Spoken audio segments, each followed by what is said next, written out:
Hey cool cats, welcome to another lesson with Imanni Music, mental health music lessons. Today we're going to be talking about the rest of the notes on the staff.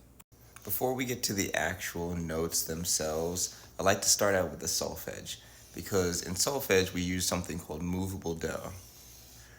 And movable do means that any note can be do for us no matter where it is on the music, and we can use this to better understand the key of C major. So on our little piano over here, the key of C has these notes: C, D, E, F, G, A, B, C. And then on the stave, they go like this: C, D, E, F, G, A, B, C.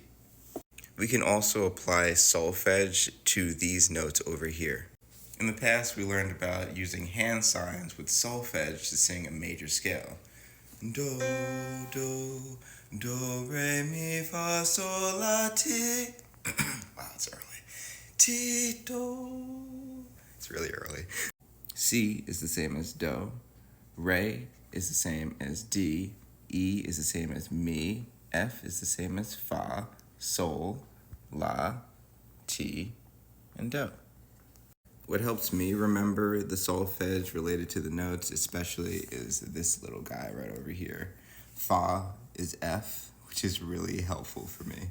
So let's say you're in a class and they're talking about something you've already learned already and it's really boring, or you're in a meeting and they're debriefing about a different meeting that you've already been to. Haven't we all been there? So one thing you can do is you can just write out your little scale here, and then you could use your finger or your pen to point out different notes to sing a melody in your mind. So for example, if we have do, we can do do, re, mi, re, do, mi, so, fa, mi, re, do, and do little singing exercises like that to occupy our mind, keeping us distracted for a little bit, because sometimes little distractions help us out in the long run to stay focused, because thinking about the same thing for a very long period of time can get very boring very quickly. Okay, cool cat, that's everything for today. I hope you learned something about music and about mental health and you're able to apply this whenever you need it. This has been Imanni from Imanni Music, and I will see you at the next lesson.